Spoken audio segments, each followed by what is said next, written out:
On Nightline, death on the mountain. Inside, the desperate hunt for two missing climbers as their colleague is found dead in an ice cave. Has time finally run out for a miracle rescue? The Ipswich Ripper. 5 young women brutally murdered in a crime spree reminiscent of Jack the Ripper. Today, British authorities made an arrest.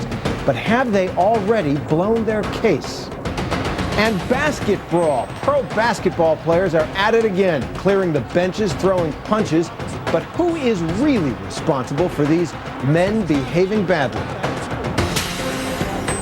From the global resources of ABC News, with Terry Moran in Washington, Martin Bashir and Cynthia McFadden in New York City, this is Nightline, December 18th, 2006.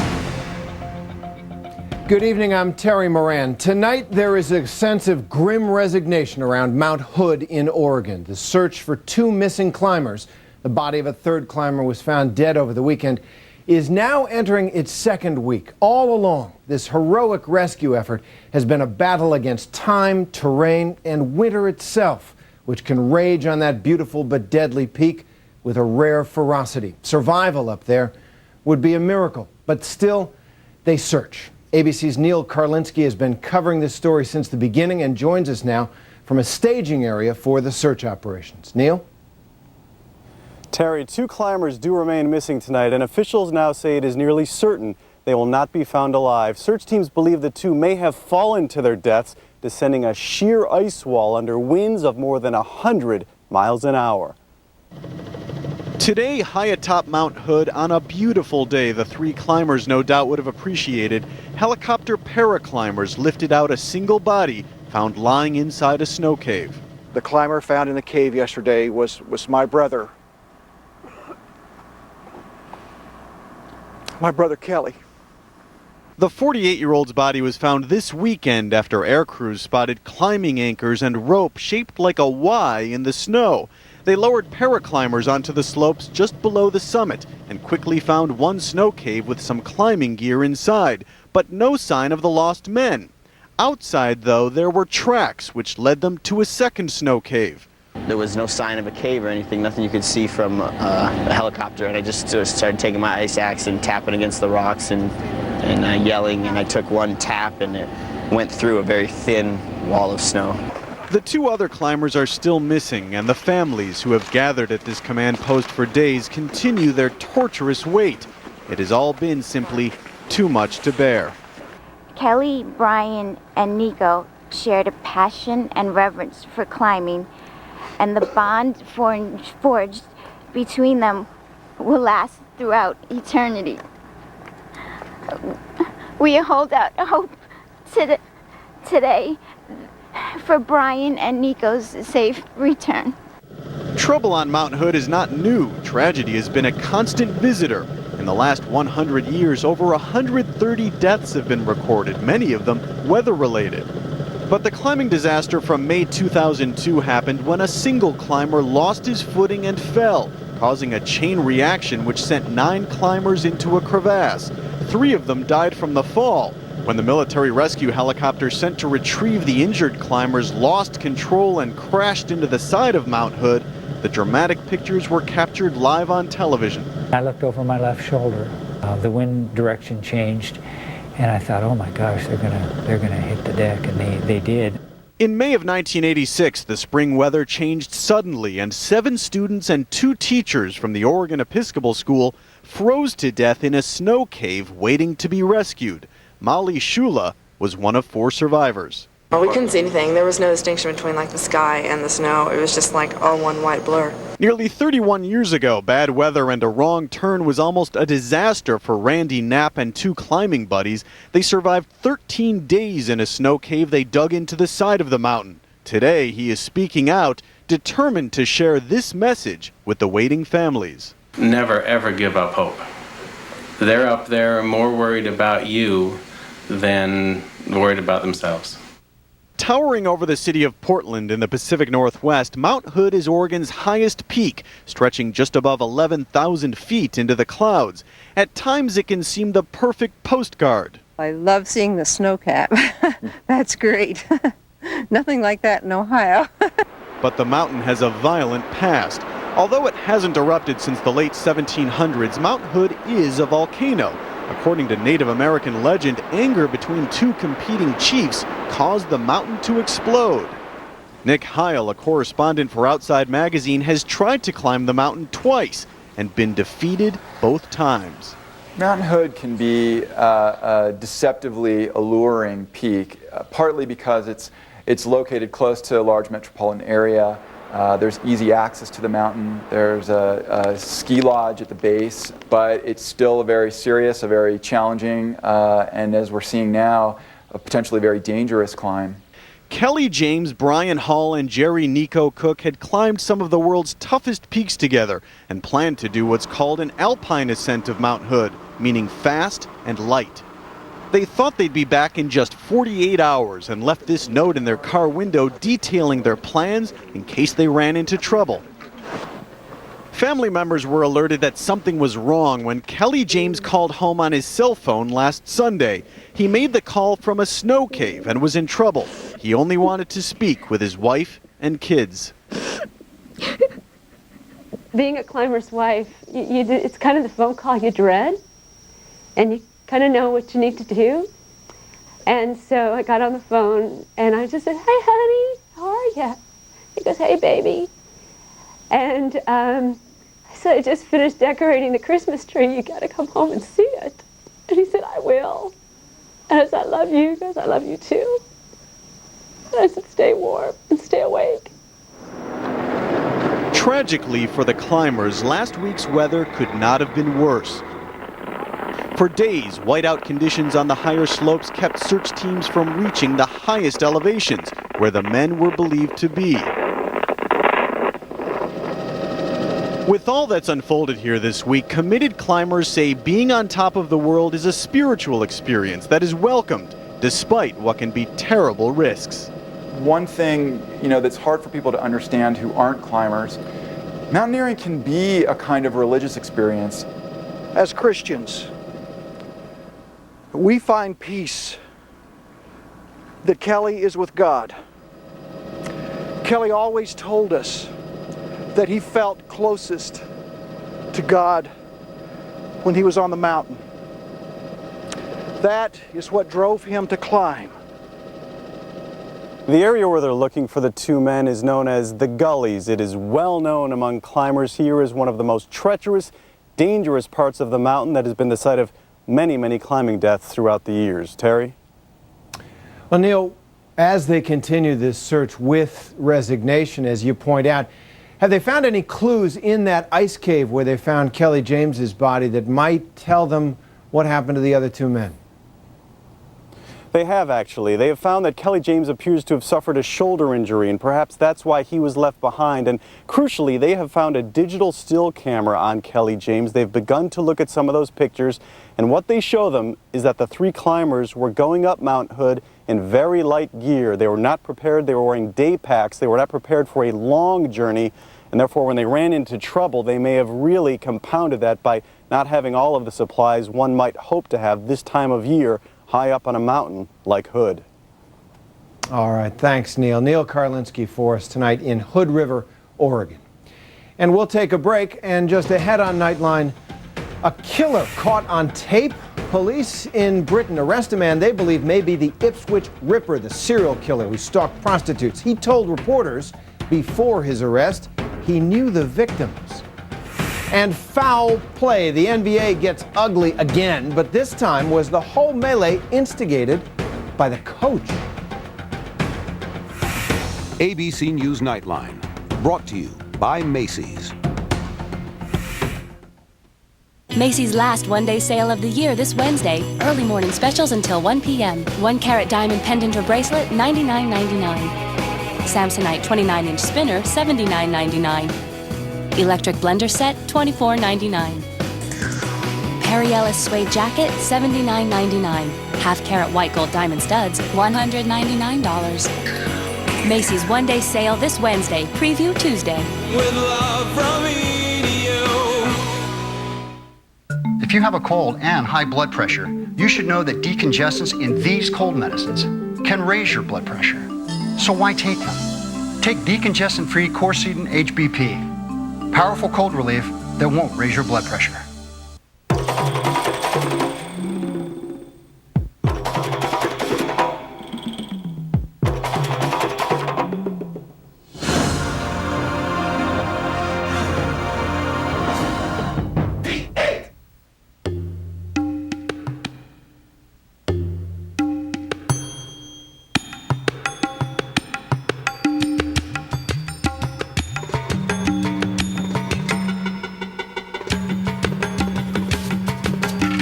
You don't have to be big to have a big idea, but you might need just a little help pulling it off.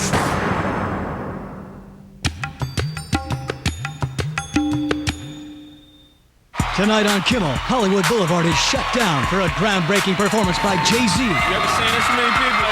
Nope, and they're all here to see you, except for that guy. Don't miss Regis and musical guest Jay-Z on Kimmel, coming up only on ABC. A Christmas Tale. I Want a Dog for Christmas, Charlie Brown, 8/7 Central, ABC, Tuesday. Brothers and Sisters, the hit family drama, can be seen Sundays on 6 ABC. And to see the exciting family of 2007 Pontiac vehicles, log on to 6abc.com or visit your area dealership. Brought to you by Pontiac, designed for action. Sometimes it takes the worst possible news to make you do something you had never considered before. For me, it was finding out my precious daughter had a rare form of cancer. The American Red Cross needs people like you to give blood 4 times each year. Call 1-800-GIVE-LIFE or visit pleasegiveblood.org.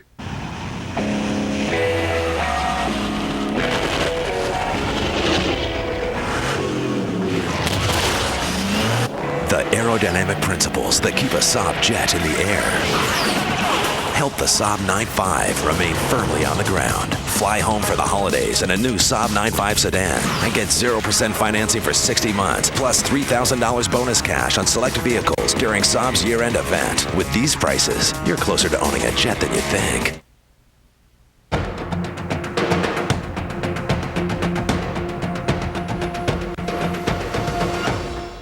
It's been called one of the biggest crimes since Jack the Ripper. 5 young women, prostitutes, murdered, their bodies stripped and dumped. These grisly killings took place in the small town of Ipswich, just 2 hours north of London.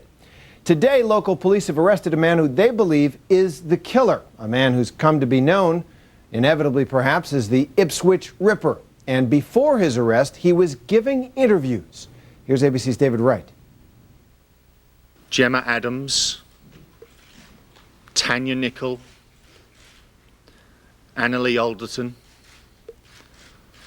Paula Clennell, and Annette Nichols. Their names and their faces are familiar to everyone in this country. Prostitutes from a small country town about 2 hours east of London. One by one, their bodies were found, stripped naked in fields by the side of the road. 5 women murdered in 5 weeks. That makes the so-called Ipswich Ripper just as prolific as his more famous predecessor. Good morning, ladies and gentlemen. But today, police believe they finally caught a break. The 37-year-old man was arrested at his home address in Trimley near Felixstowe at approximately 7:20 a.m. this morning. He has been arrested on the suspicion of murdering all 5 women. The suspect, Tom Stevens, whose face splashed across the front page of a tabloid newspaper just yesterday. He worked odd hours at the supermarket right across the street from the police station and was arrested here, half a mile away from where the first body was found. Recently divorced, a loner with a MySpace website. He calls himself the Bishop, straight, non-smoker, loves kids, but not for him. He told reporters from the Sunday Mirror and the BBC before his arrest that there was something about him that women don't like, so he sought comfort from prostitutes. It's very sad and very lonely, and obviously I want a text because I was paying for it, but I know that I wanted to chat with the girl before and after, which is partly why I was always happy to give them a lift. The BBC recorded its interview for research, not for broadcast. But today, editors made a copy of this chilling tape available to the police, in which he talks about his relationship with the victims. I've known Gemma for well over a year, about 18 months, which is kind of about as long as I've known any of the girls. I was probably the closest thing to Tanya had as a boyfriend. We had an arrangement that suited us both, but, well, her for her work and me, as I said, I've got a lot to be ashamed of. Neither of us was faithful to the other one. Stevens told reporters he'd been with 50 prostitutes in town over the past year. The victims were, in his words, probably his top 5. Some serial killers want publicity, and they taunt police, they write notes, they write letters, they leave clues, they engage in games. Stevens has been on the police radar for more than a month. They'd questioned him 4 times already. They'd searched his house, confiscated his laptop, and his cell phone. Stevens himself has acknowledged that he fits the police profile, that he knew all 5 women, and that he had the opportunity because all of them trusted him. But he has strenuously protested his innocence. Under British law, authorities now have until the end of the week to charge him or let him go. It is not inconceivable that a number of people will know all these young women and could know them innocently. So I think that the police will be proceeding very cautiously here and not jumping to any conclusions. Britain's criminal justice system has strict rules in place designed to protect against trial by media. But the authorities have walked a fine line in this case, using the media to help solve the crime. This picture's just been held up for us live at the moment, so apologies for the movement around on it. Over the weekend, for instance, authorities released the last known pictures of Annalie Alderton, recorded by a security camera as she rode a train all alone the night she was killed. Police have made a show of following up the more than 10,000 tips they received in response to their pleas. More than once, the news coverage has been one step ahead of the police work. ITV broadcast this footage of Paula Clennell, along with an interview. Why have you decided to come out tonight? Because I need the money. I need the money, you know. Then she disappeared. Well, a few days later, they found her body. Do you fear the worst? No, well, yes. But she was all a fighter. Some are now critical of the police strategy of cooperating with the media, saying it could backfire. The press are not left to speculate, as they did in Jack the Ripper's day. The press don't need to speculate because they're getting all the information they want from the police themselves, which is unhelpful to maintaining the integrity of the police investigation. Tonight in Ipswich, that wasn't the big concern on the street. Do you feel a bit safer tonight than before? No. Even though they think that they've caught the guy? Yeah, but that's only rumours, isn't it? Well, it's not rumours they've arrested someone, but you don't know if that's them or not. With the news today, it's very much where we're feeling relieved. But at the same time, have they got the right one? They certainly hope so, but at this point, no one can say for certain. I'm David Wright for Nightline in Ipswich. The story of the Ipswich Ripper so far. Well, we'll take another break, and when we come back after this one, hard knocks on the hard court, we're calling it. Why are all these grown men behaving so badly? Is there an unwritten code in sport that actually allows for this? To help make sure your mouth is at its healthiest, dentists usually check all these areas. Ordinary toothpaste only protect some of them. For the first time, there's a toothpaste, Crest Pro Health, that protects them all. Introducing new Crest Pro Health, the first, the only all-in-one toothpaste to protect all these areas dentists check most for a healthy smile. No other toothpaste provides the same all-in-one protection. New Crest Pro Health, healthy, beautiful smiles for life.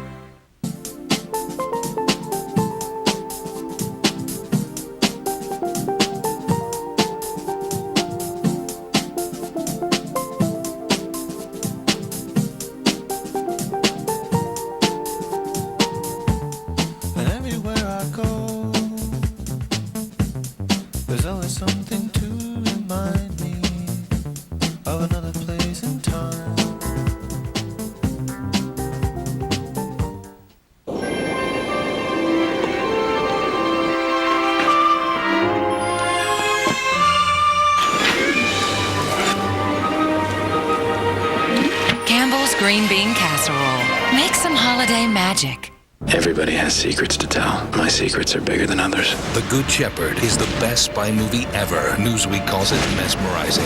It's the godfather of CIA movies. Be careful. The Good Shepherd, rated R, starts Friday. Tomorrow. You know the really little cars? So many Americans are buying them to save money on gas. But when it comes to safety, which ones top the list? If you decide to go small, find out which of the little cars on the road are safer. Tomorrow on World News with Charles Gibson. Did you know that flowers and plants can elevate someone's mood? If you know someone that could use some cheering up, we can help. I'm Scott Kremp, and I assure you that a gift from Kremp Florist is a great way to deliver a smile. Give us a call today. Check out the great offers on America's undisputed leader, Ford F-Series, during Ford's year-end event. F-150 offers a luxurious car-like interior built on the strongest frame in its class. Maybe that's why there are more F-Series on the road with 250,000 miles than any other brand. Get it started in a truck that's built Ford tough. Now get an F-150 with 0% financing plus $1,000 year-end bonus cash or up to $5,500 cash back only during Ford's year-end event. Over the river and through the woods to grandmother's house you wish you could go. At Kremp Florist, our flowers make the journey when you can't. I'm Scott Kremp. This holiday season, help set the table even if you're not there. Call us. We'll go to grandmother's house for you.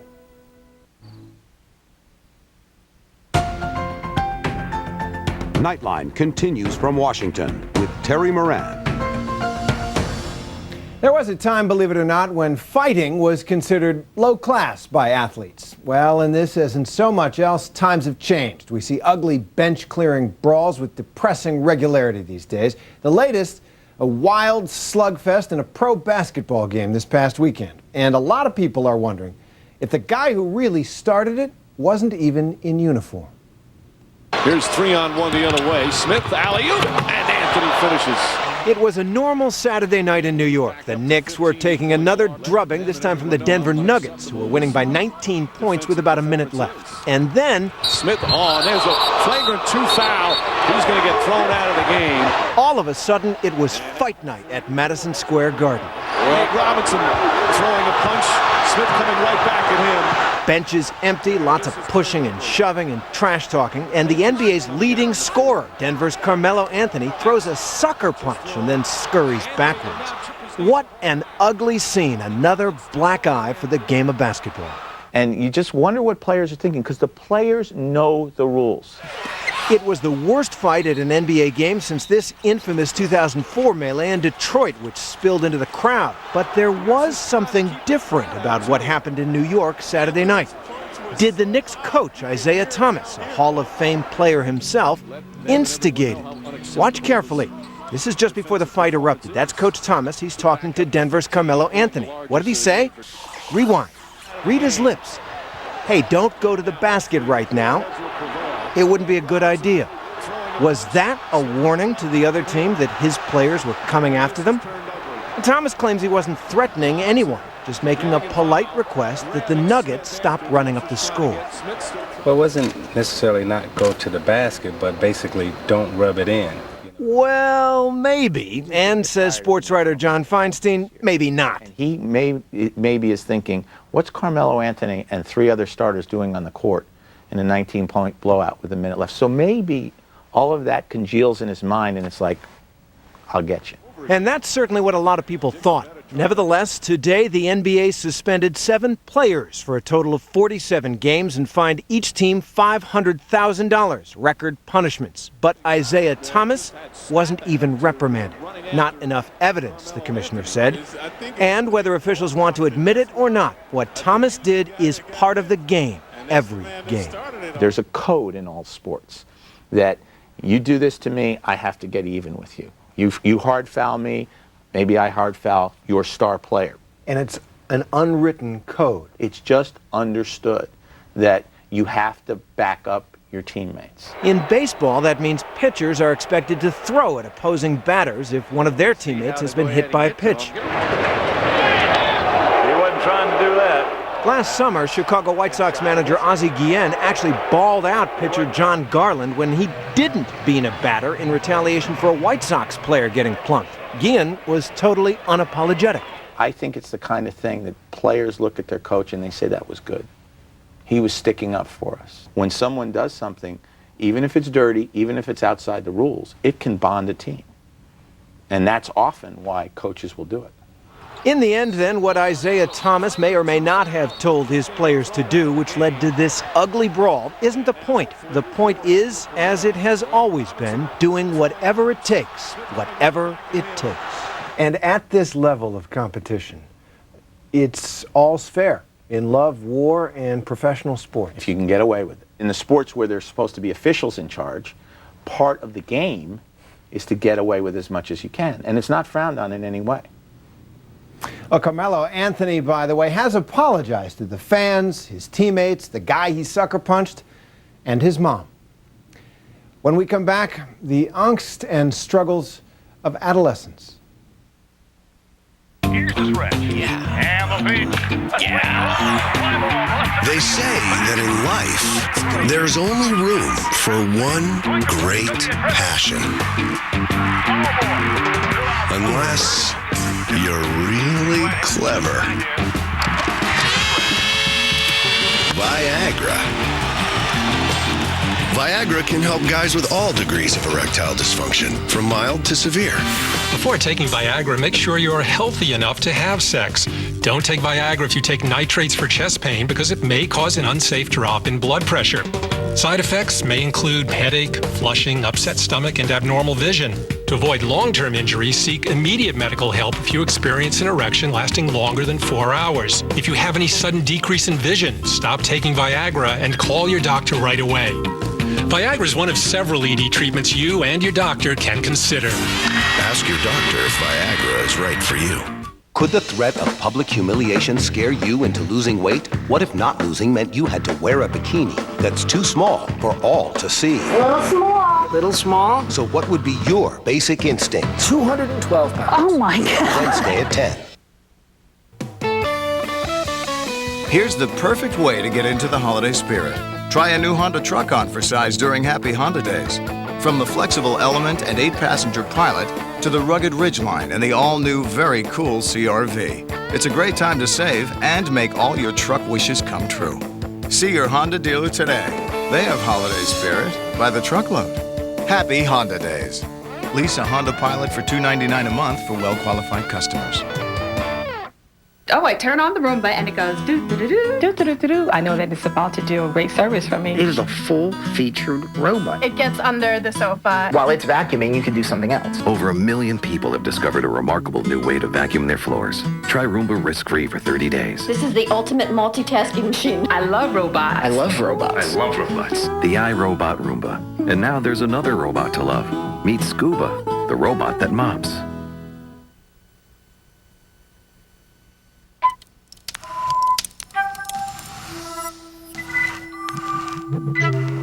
So intelligent, it knows precisely when to turn rear-wheel drive performance into all-wheel drive control.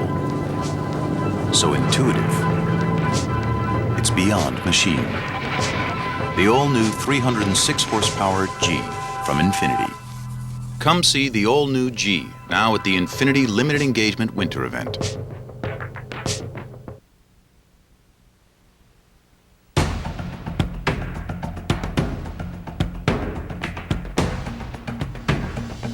Well, tomorrow on Nightline, what it's like to be 12 years old in today's world. A new documentary follows a group of young girls in boarding school as they face the challenges of adolescence on their own. What's so hard about being a 12-year-old girl?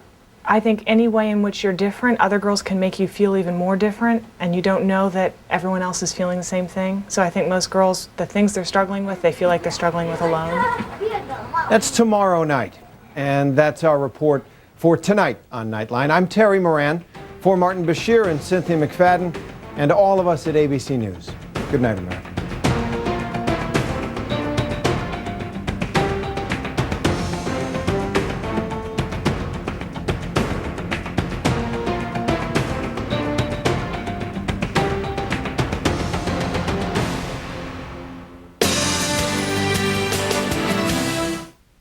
He grew up in public housing, worked odd jobs, and at 16 joined the Navy and sent his pay home to his mother to help feed his brothers. Tom Knox knows hard work. He became a successful businessman and respected CEO. And when Ed Rendell named Tom Knox as deputy mayor to help tackle the city's massive deficits, 18 months later, Philadelphia had a surplus. Now, Tom Knox wants to turn around a broken city government and make it work for us. Tom Knox, Democrat for mayor, for Philadelphia. Saab was founded by 16 aircraft engineers. Their spirit lives on. The turbocharged Saab 9.3 convertible with an estimated 29 miles per gallon highway. Once you've built jets, you don't build just another car. Saab, born from jets. It pays to fly home for the holidays, so hurry in now because after January 2nd, these offers have left the gate. Right now, over half our suits and sport coats are on sale, plus hundreds of pants, sweaters, shoes, shirts, and outerwear, 20 to 50% off. Now that's a sale. I guarantee it. Open New Year's Day. Who is a Bernie Robbins fine jewelry customer? I'll tell you, someone who knows fine art when they see it and values the intricate craftsmanship in Coram's fine watchmaking. Bernie Robbins fine jewelry, all you need to know about watches. Time and temperature from Commerce Bank.